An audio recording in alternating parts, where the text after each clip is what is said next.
আজিৰ এই সভাৰ শ্ৰদ্ধাভাজন ৰাইজ দীঘলীয়া ক'ব বিচৰা নাই। আপোনাসকলে আজি ৰাতিপুৱাৰ পৰাই আজিৰ এই মুকলি সভাত বিভিন্ন নেতাসকলে যিবোৰ বক্তৃতাৰ মাজত মানুহ হিচাপে আমি যেনেকৈ আগবাঢ়ি যাব লাগে, আমাৰ বিভিন্ন জাতি জনগোষ্ঠীৰ সমাজ ব্যৱস্থা কেনেকৈ আগবাঢ়ি যাব লাগে, আমাৰ অৰ্থনৈতিক ব্যৱস্থা কেনেকৈ হ'ব লাগে, লগতে আমাৰ শৈক্ষিক পৰিৱেশ কেনেকৈ হ'ব লাগে, আমাৰ কাউন্সিলখন কেনেকৈ চলি আছে, এই সকলোবোৰৰ ওপৰত আমাৰ কাউন্সিলে কাৰ্বি আংলং অট'নমাছ কাউন্সিল, বৰ'থ ৱেলফেয়াৰ অট'নমাছ কাউন্সিল, এই কাউন্সিলসমূহে কেনেকৈ আঁচনি লৈ আপোনাসকলক মানে কি কয় আগবঢ়াই লৈ গৈ আছে, এই সকলোবোৰ নিশ্চয় আপোনাসকলক দাঙি ধৰিলেহেঁতেন। মই পাহৰি গৈছোঁ আমাৰ মাননীয় কাৰ্বি আংলং অট'নমাছ কাউন্সিলৰ যিটো ইকনমিক ৰিফৰ্ম কমিটিৰ মাননীয় অধ্যক্ষ আমাৰ দাদা উত্তম চন্দ্ৰ ব্ৰহ্ম, তেখেতেও যদি কয় নিশ্চয় আমাৰ কাউন্সিলৰ কিছু হ'লেও ইয়াত প্ৰকাশ পাব। কাউন্সিলে কি কাৰ্যসূচী লৈ আছে এই সকলোবোৰ নিশ্চয় প্ৰকাশ পালেহেঁতেন। মই আশা কৰোঁ সময় নহ'লেও কম সময়ৰ ভিতৰত মই মোৰ ফালৰ পৰা যিখিনি ক'বলৈ মাননীয় সভাপতি মহোদয়ে দায়িত্ব দিছে, আচলতে মই আজিৰ সভাৰ মুখ্য অতিথি নহওঁ, আমাৰ মাননীয় বিধায়ক দৰসিং ৰংহাং ডাঙৰীয়া আছিল, তেখেতৰ জাগাত মোক দায়িত্ব দিছে বুলি ক'লেও মই সাধাৰণতে এই মিটিঙৰ সাধাৰণ এজন আলহীয়ে যেই নহওক আজিৰ এই সভাত আমাৰ মাননীয় সাংবাদিক বন্ধু বান্ধৱীসকলে যোৱাকালিৰ পৰা যি তথ্য পালে মই প্ৰথমে তেখেতসকলক অনুৰোধ কৰিব বিচাৰোঁ। বড়ো সাহিত্য সভাৰ যি দৃষ্টিভংগী, আমাৰ বড়ো সংগঠনসমূহৰ যি দৃষ্টিভংগী, আমাৰ ৰিচিপশ্যন কমিটিৰ যি দৃষ্টিভংগী, লগতে আমাৰ কাৰ্বি আংলং অট'নমাছ কাউন্সিলৰ এই অঞ্চলক লৈ, এই বৃহৎ অঞ্চলক লৈ যি দৃষ্টিভংগী, যি প্লেনিং, যি পৰিকল্পনা, নিশ্চয় আমাৰ মাননীয় সাংবাদিক বন্ধুসকলে ইয়াৰ ওপৰত ভালেদৰে নিশ্চয় তেখেতসকলৰ লিখনিত, তেখেতসকলৰ বাতৰিত নিশ্চয় প্ৰকাশ পাব। মোৰ ফালৰ পৰা তেখেতসকলক মই মানে অন্ততঃ অন্তৰৰ পৰা তেখেতসকলক অনুৰোধ কৰিছোঁ। सिबिनां रायजोफोर दिनैनि बे ओनसोलाव मानगोनां दिनै बराय बिबुंथिनि गेजेरजों गोबां व्यक्तिनि मुंखौ मख'दों आरो बिथांमोना बे ओनसोलखौ दाजेननायाव बिथांमोननि बिहोमा दङ, कन्ट्रिबिउसन दङ। आङो फैनानैनो सानैसो दैदेनगिरि बिथांमोनजों सावरायनायाव जे बे ओनसोलखौ गमामायैनो जाय बिथांमोना बेहाय रायजो जाग्रोदोंमोन बिथांमोननि मुंखौ नोंथांमोना होनो हागोन नामा होनदों। आं जाय सिनायनाय आं मिथिनायनिफ्राय, आं मिथियै समाव आं जोनोम जायैनि आगोलाव थानोबो हागौ, किन्तु आं मिथिनायनि उननिफ्राय बिथांमोना सोरनि नामफोरखौ जों लानो हायो, लाथारनांगोन। लायाबा दिनैनि बे इसिबां गिदिर मोनसे कनफारेन्सआ, बर' गौथुमफोरनि जानाय कनफारेन्सआ, बोसोरसालिया जथुम्माया निश्चय एसेबाबो अयनाय खालामनाय जागोन। आं बिदोंमोन आंनो 47 दैदेनगिरि बिथांमोननि मुंखौ होदों, नाथाय आङो मख'जोबनो हानाय नङा। आं जाय बिथांमोनखौ मेगनजों नुदों बिथांमोननि जानाखि बिहोमा आं एसे मख'नो नाजादों। गिबियावनो रबिन बसुमतारी, नोंथांमोना बयबो मिथिगौ, 1 नं उतमजिनि रबिन बसुमतारी जानाखि बिहोमा बर' जातिनि जानाखि रां बाख्रियाव, बर' जातिनि जानाखि ससिय' इक'नमिक समस्यायाव बिथांनि जानाखि बिहोमा, बेजों लोगोसे जों मख'नांगोन हारलां बसुमतारी, बेबो बर'फुख्रिनि, बिथांमोननि उनाव मख'नांगोन जतन बसुमतारी पाहाड़तिला, नरेश्वर बसुमतारी पाहाड़तिला, दलेराम नार्जारी जयपुर, नवीन बसुमतारी जयपुर, मागिराम स्वर्गियारी रहातुली, बिरजु मोसाहारी बरकेम, खरगेश्वर स्वर्गियारी सालनी,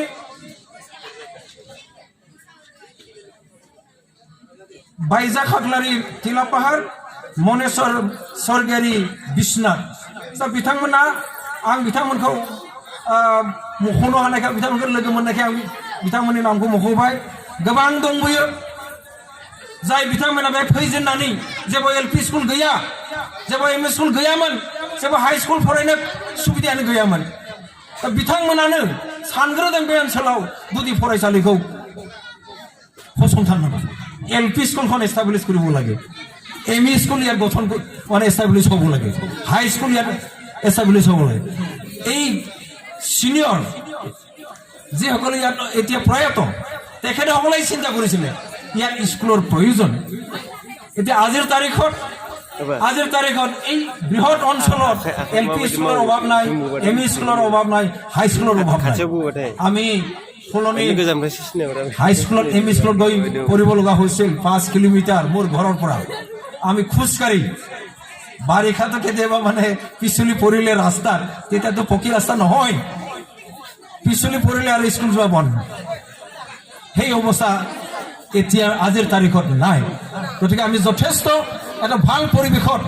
ভাল সোশিও ইকনমিক যিটো এডভান্সত আমি আছো আমাৰ সমাজ ব্যৱস্থা আগতকৈ কটকটীয়া হৈছে আগতকৈ ভাললৈ আহিছে আমাৰ শিক্ষিত চাম এই অঞ্চলৰ পৰা যথেষ্ট শিক্ষিত যুৱক যুৱতী ওলাইছে সন্ধ্যাবাজন ৰাইজ এইখিনিতে মই এটা কথা মোৰ মনত পৰিছিল মই ক'বলৈ বিচাৰোঁ যে সংস্কৃতিয়ে সমাজখন গঢ়ে সমাজ গঠনত সংস্কৃতিৰ সাহিত্যৰ যথেষ্ট অৱদান আছে সংস্কৃতিয়ে সমাজ গঠনত গঢ় দিয়ে কিন্তু ৰাজনীতিয়ে সমাজ ব্যৱস্থাটো থান বান কৰে ভাঙি পেলায় তাই ইয়াত আজিৰ এই তাৰিখত এই মঞ্চত আমি যিসকল ৰাজনৈতিক দলৰ সদস্য যিসকল সাহিত্য জগতৰ যিসকল নেতা সাংস্কৃতিক জগতৰ যিসকল নেতা ইয়াত আমি সমবেত হৈছোঁ এই সমবেত হৈ এই মঞ্চত সমবেত হৈ আমি একেলগে কাম কৰি যাব নোৱাৰিনে অলপ আগত নিৰ্দিষ্ট বক্তা ডাঙৰীয়াই কৈছে এই অঞ্চলৰ পৰাও আমি যথেষ্ট ভাল সাহিত্য ভাল পদ্য ভাল কি কয় ৰচনা বা আমি এই অঞ্চলৰ কিছুমান লিখনি আমি পাব পাৰোঁ সহজে নিশ্চয় আহি থকা দিনবোৰত আমি সহজে পাম আমাৰ এই বৃহৎ অঞ্চলৰ পৰা এদিন নিশ্চয় ওলাব যে আমাৰ দাদা ৰত্নেশ্বৰ বসুমতাৰী এটা সময়ত নিখিল বড়ো ছাত্ৰ সন্থা এপছুৰ বিষয়ভাৱে আছিল জিলাৰ কেন্দ্ৰৰ ইয়াৰ পিছত বড়ো সাহিত্য সভাৰ তেখেতে জিলাৰ আৰু কেন্দ্ৰীয় কমিটিৰ সভাসমূহত তেখেতক আমি দেখি আহিছোঁ জিলা বড়ো সাহিত্য সভাৰ বিষয়ভাৱে হোৱাৰ স্বত্তেও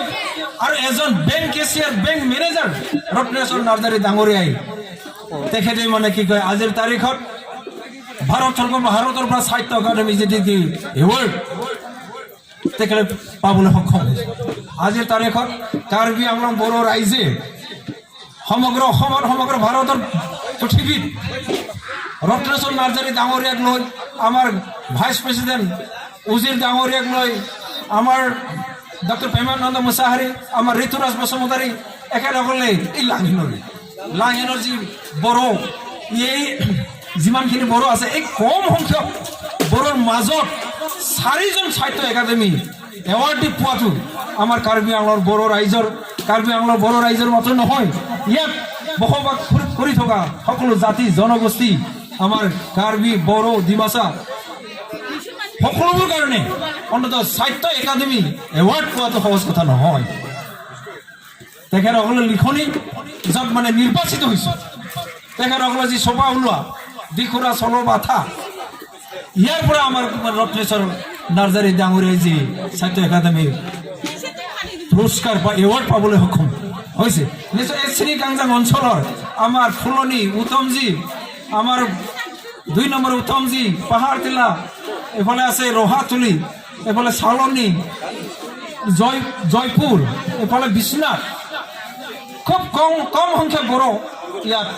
বড়ো গাঁওসমূহ আছে বা বড়ো জনসংখ্যা বড়ো মানুহ আছে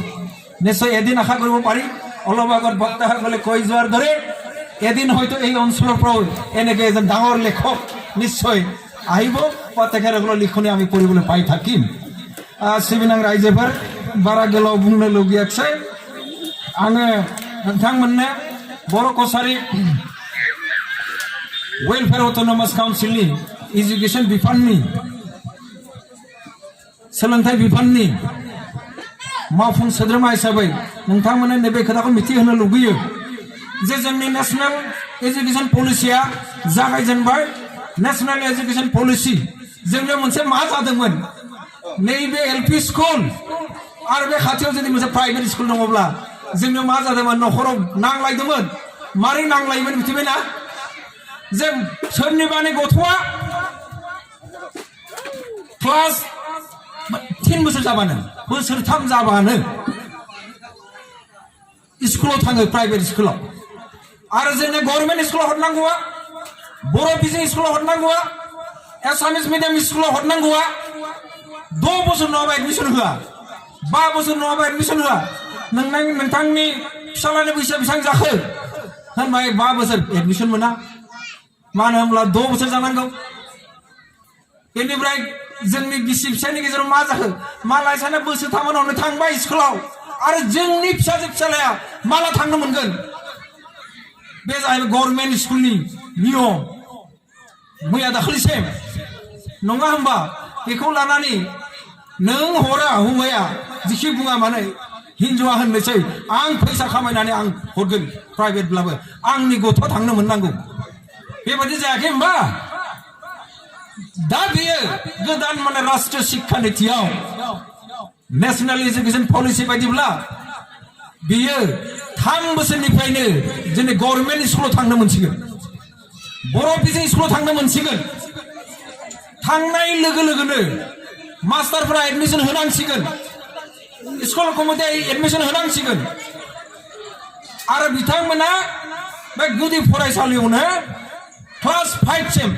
5 थाखोसिम फरायनायनि खाबु मोनसिगोन 5 थाखोसिम जुदि फरायनो मोनोब्ला जोंनि खाथियावनो जोंनि गथ' गथाया देरगोन जिखि मिडियामनि जाया मानो दानो राष्ट्रीय शिक्षा नीतिया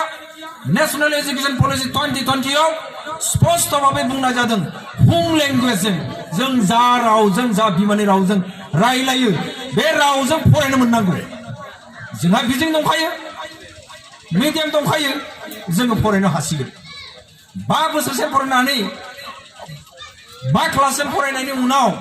बिथांमोना थांगोन 2 क्लासाव दस्रा जालायबाय बेवहाय आरो 2 क्लास मोननाय लोगो लोगोनो क्लास 6 मोननाय लोगो लोगोनो इंराजी मैथ्स आरो साइंसखौ कम्पालसरि इंराजीजों फरायनांगोन इंराजीजों मैथ्सखौ अंकखौ मा होनो सानखान्थिखौ इंराजीनि बुजायनांगोन एसामिस मिडियाम हक जा बर' मिडियाम हक बे सानखान्थिखौ इंराजीनि बुजायनांगोन मास्टारा बेनिफ्राय साइन्सखौ इंराजीनि बुजायनांगोन क्लास 6 आव गतिके जोंनिया इंराजी जानो लुगैनाय इंराजी मिडियामाव हरनो लुगैनाय इंराजी मिडियामनि प्रति जोंनि मोनसे रासिन मोजां मोननाय बेखौ नायनानै भारत सरकारा होम लैंग्वेजजों गावनि बिमा रावजों फरायथारनायनि खाबुखौ सुबिदाखौ भारत सरकारा खालामना होबाय दा जोंनि गथ'फोराबो फरायनाय गुदि फरायसालियाव हाबनाय लोगो लोगोनो इंराजीजों फरायनो मोनगोन बर'आथ' थाखाबाय बेजों लोगोसे इंराजीबो सोलोंनो जों खाबु मोनसिगोन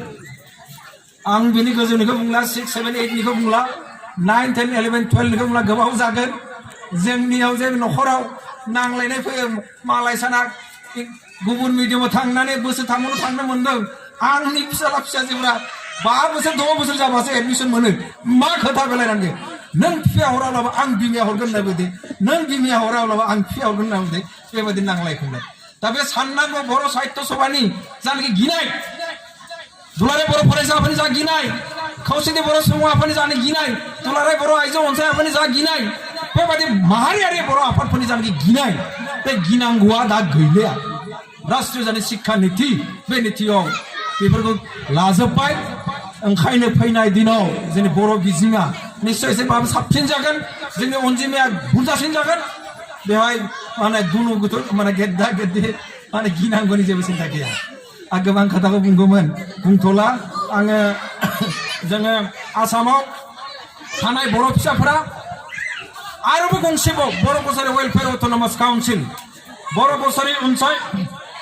गाहाय हादोर खुंथाय मोननायनि उनाव बर' कसारि अनसाय गाहाय हादोर खुंथाय मोननायनि उनाव आसामाव मोननै काउन्सिल जाबाय आसामाव आसाम सरकारा भारत सरकारा बर'फोरनो मोननै काउन्सिल ओरैजा जाहैबाय आगोलनि बिटिसि दानि बिटिआर ओरैजा जाहैबाय बर' कसारि वेलफेयार अट'नमास काउन्सिल दा मोननै मोनखांनायनि उनाव आरो बर'फोरा माबा मोनसे राजखान्थियारि भाबै माबा मोनसे जे दाबि थाना जाजे दङ दाबि जे दङ बेफोर बे खन्द'नो दोनथ'दों दा जों खामानि मावदों थालांबाय मात्र कार्बि आंलंनि बर'फोरा हिमा हासारनि बर'फोरा एसटि हिल स्टेटास मोननाय बेल' थालांदों नङा होमबा दा मोननै काउन्सिल मोननायनि उनाव बे मोननै काउन्सिला आसामाव थानाय जाहैनो गासै बर'फोरखौ बोरैहाय जोंनि सोलोंनायाव बोरैहाय जोंनि जानाय कला संस्कृति बोरैहाय जोंनि साहित्य बेजों लोगोसे जोंनि जानाय राजखान्थि भाबै पलिटिकेलि जोंनि जानाय हप्स एन्ड एसपाइरेसन जानाय आखा आकांक्षा बे मोननै काउन्सिलजों जोंनि आसामाव जानाय पलिटिकेल मोनसे गिदिर मोनसे पलिटिकेल एरेन्जमेन्ट मोननै काउन्सिल मोननो हानायनि गेजेरजों जों आवगायलांदोंनि सिबिनां रायजोफोर खोथाया बुंगौमानि लावगोन जोङो कार्बि आंलंनि बर' गौथुमफोरा गासै बर' गौथुमा आसाम सरकारनि मानगोनां गिबि मन्थ्रिजों सावरायबाय थादों बर' गौथुम भारतनि जिखिनि मन्थ्रि कनसार्न जानाखि मन्थ्रि बिथांमोनजों कार्बि आंलंनि दैदेनगिरि बिथांमोना जेब्लाबो रायलायबाय थादों मैया दाखालिबो दिल्लीयाव रायलायदों मैया दाखालिबो दाख्लै 6 जानुवारि खालिबो गुवाहाटीयाव रायलायदों 22 डिसेम्बर खालिबो गुवाहाटीयाव रायलायदों बर' गौथुमफोरा बर'खौ बोरै लांनो नागिरदों कार्बि आंलंनि रायलायबाय थादों आरो जा रायलायनाय आसामनि मानगोनां गिबि मन्थ्रि डक्टर हिमन्त बिश्व शर्माजों जा सावरायनाय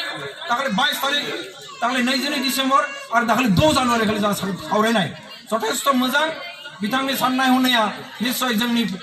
प्रति मोनसे अननाय जोंखौ बोरै गोजौ लांनो हायो बिथांनि बुंनायनि गेजेरजों बिथाङा बेरखांहोदों दा ओंखायनो गभर्नमेन्टजों जोंनि जिल्लानि बर' आइजो दुलाराय बर' आइजो अनसाय आफादनिफ्राय जागायजेननानै खौसेथि बर' सुबुं आफादनिफ्राय जागायजेननानै जोंनि दुलाराय बर' फरायसा आफाद बर' थुनलाइ आफाद गासै आफादफोरा जोंनि आसामनि गिबि मन्थ्रिजों सावरायबाय थादों जोङो इक'नमिकेलि बोरैहाय गोजौआव थांनो हायो जोंनि सोलोंथाइ बिथिङाव बोरैहाय जोंनि जेंनाफोरा जोबो आरोबाव साबसिन जों बोरैहाय सोलोंनो हायो बेजों लोगोसे जोंनि जानाखि साननाय हनाय बेयो बोरैहाय नोंथाङा हायो बिथाङा जोंनो माने साजिहोनो होबाय थादों आं सानो गभर्नमेन्टजों जाखिनि सावरायबाय थानाय आसाम सरकार भारत सरकारजों सावरायबाय थानाय बे सावरायनायाव नैबे बर' गौथुमफोरनि जानाखि दैदेनगिरि बिथांमोनाव रायजोफोरा माने मोनसे बिश्वास लाखिनांगोन बर' आफादफोरा आसाम सरकारजों सावरायबाय थादों भारत सरकारजों सावरायबाय थादों बेजों लोगोसे जोंनि काउन्सिल पर्यायाव जोंहा हिमा थाखाबाय जोंहा आदा उत्तम ब्रह्म दंखायो बिथांमोना सावरायबाय थादों जोंनि बिटिसिनि चेयारमेन दङ बिथांमोना सावरायबाय थादों दा जोंनि समस्याफोरा बोरैहाय गोजौआव बोरैहाय जोबलाङो बेफोरखौ बिथांमोना जेब्लायबो सावरायबाय थादों जोङो बिश्वास लाखिनांगोन सम होनांगोन निश्चय जालांगोन आं सानो रायजोआ गासैबो बेफोरखौ मिथिगौ थेवबो आङो रायजोफोरा बे समाव जाहाथे बिरुप जानला मोनला खोथा होनालासिनो ससियेल मिडियायाव जाबादि लिरो बेफोरबादियाव लिरा मोनसे कनस्ट्राक्टिभ मोनसे गठनमूलक समालोचनानि गेजेरजों मोनसे सावरायनाय जायोबा मोजां दा सिबिनां रायजोफोर जोङो जोंनि जेंनानि सायाव बर' गौथुमफोरा जाखिनि सावरायदों जथेस्थ मोजां बेजों लोगोसे दिनैनि दिनाव जोङो बोरैहाय जयै खामानि मावनो हायो बेफोर खोथाखौ सावरायबाय थादों सोरबा बुंनो हागौ सोरबा नुनो हागौ जोंनि साफा सानै लिडार व्यक्तिनि गेजेराव सावरायनायफोरा गोरोबलायाब्लाबो निश्चय आफादफोरनि गेजेराव गासैबो थिगानो दङ दा जोबनायाव आङो मोनसेल' खावलायनो लुबैफिनदों आरोबाव जोङो गमामायैनो बेमारा बिराद गिलु बालु जाबाय हायोबा न'आव थानायानो साबसिन आङो गुवाहाटीयाव जागायबाय जों गुवाहाटीयाव मेक्सिमाम बेसे सम थायो जोंथ' गियो ओंखारलांनो उफायबो गैया गाबोन आंहा माने जरहाट आसाम एग्रिकालचार इउनिभार्सिटि गोबां कलेजनि स्टुडेन्टफोरजों मोगा मोगि सावरायनो दंमोन दसे आगोलाव टेलिफन हरदों बिथांमोना सरकारा केन्सेल खालामना होबाय होननानै गाबोन हुजायाव दुलाराय बर' फरायसा आफादनि स्टुडेन्टफोरनि मिट दंमोन हुजायाव बेखौ दहाय खबर लाबाय थादों जुदि सरकारा होआबा खुंनाङा दिनैनि जोंनि मिटिङाथ' एसे नियमनि एसे बेरेखायै थांगासिनो दङ ओंखायनो जोंनि दानि गोदान कोविड जानाखि 19 जानाखि पेन्डामिक जानाखि सिचुएशन जोंनि महामारी अतिमारी बेफोरखौ जों मिथिखाजोब्बाय जाबा माबोरै जायो बोरै जायो हमस्लाबनो हाया मन्थ्रियानो जाबाय आसामनि बेसेबां सतर्क थायो मन्थ्रिया दिल्लीनि मन्थ्रिया बेसेबां सतर्क थायो बिथांमोनानो जाबाय दहाय एसे आगोलाव आंनो मुम्बाइ जोंनि लोगोफोर गिदिर गिदिर लिडार राजनैतिक नेताफोर बिथांमोननि जाति बंस'आ दिफाव फैदोंमोननो एडमिसन आरो माबा माबि खामानियाव दिफाव फैनानै कर'ना मोनजोब्बाय दहाय बिथांमोना खोन्थादोंमोन दा बिथांमोना होनदों नोंथाङा जुदि खाथिबा आंखौ कार्बि आंलं होननानै मिथिगौ एसे नायदो सहाय खालामदो कर'ना जाबाय नालाय बेहाय जाति बंस' रावबो गैया दिफाव रावबो थांला दैखौनो मोनलोंनाया मानो गोब्राब सोर हैनो बायनानै डिपार्टमेन्ट मेडिकेल जानि स्टाफफोर जाहैनांगौ हैगोन किन्तु बाराथ' हैया बेबादि माने समस्या ओंखायनो गुवाहाटीयाव जोङो थांबाय थानांगौ थांथारनांगौ जोंनि जानाखि फरायनायनि सेन्टारा नर्थ इस्टआव गुवाहाटीयानो दा जोङो सुलुनाव थांथारनांगौ लाङेनाव थांथारनांगौ बिनि गेजेराव मास्क जा गानथारो आसामनि जानाखि कभिड प्रट'कल बेफोरखौ जाहाथे मानिथारो बे मानिनायल' नङा आंनि गुरै खावलायनाया नोंथांमोना बयबो गावबा गाव सतर्क जाग्रोनांगोन आं बेखिनिखौ आरोबाव खावलायफिनबाय जोबनायाव फैगौ दिनाव जोंनि दमासिया मागोआ 14 जानुवारि ना 13निफ्रायनो जायो बेलागुरा 13 जानुवारिनि जागोन जाहाथे बेफोरखौबो एसे मोजाङै जायो सोरबा बुंनो हागौ एसे लोंनानै माने मा होनगोन बेखौ निसा जातीय बेसाद लोंनायनि उनाव मा खालामनालाय कभिडआलाय होननानै बेबादि होननानै जानाय नङा बोरै फैयो जाबाथाय गावजों गाव हाब्रु सारलायलायो बिनि थाखायनो जादों बिनि थाखायनो जानोबो हागौ होननानै बेफोरबादि जुदि जाया ओंखायनो मागो फोरबोखौ मोजाङै जाहाथे नोंथांमोना जायो बेखिनिखौ खावलायबाय लोगोसे जोंनि नैबे इंराजि केलेन्डार इंराजि जानाखि नबबर्ष बेवहाय साफ्रोमबोनि थाखाय मोनसे गोजोन सान्थि जौगानाय आरो मोननो हानाय जाहाथे फैगौ दिनफोरा जायो आफा इसोर अबंलावरि आफा इसोर आनन गसाइनियाव आरज गाबनानै आंनि बुंनायखौ फोजोबनो सानदों नोंथांमोना एसे गोजांबायबो आंजों समानै खेबसे बुंदो दे जय बर' हारिनि एसे गोबारै बुं हाजोआबो खोनाय जादों नङा होमबा खाथि खालानि सब गाज्रि रावफोर गोबारै होनदै बर' थुनलाइ आफाद थांना थाथों बर' थुनलाइ आफाद थांना थाथों All Bodo Student Union EBSU long live and long live खौसेथि बर' सुबुं आफाद थांना थाथों खौसेथि बर' सुबुं आफाद थांना थाथों गोसा बुं जर बुं बर' गामि बोराइ आफाद जिउ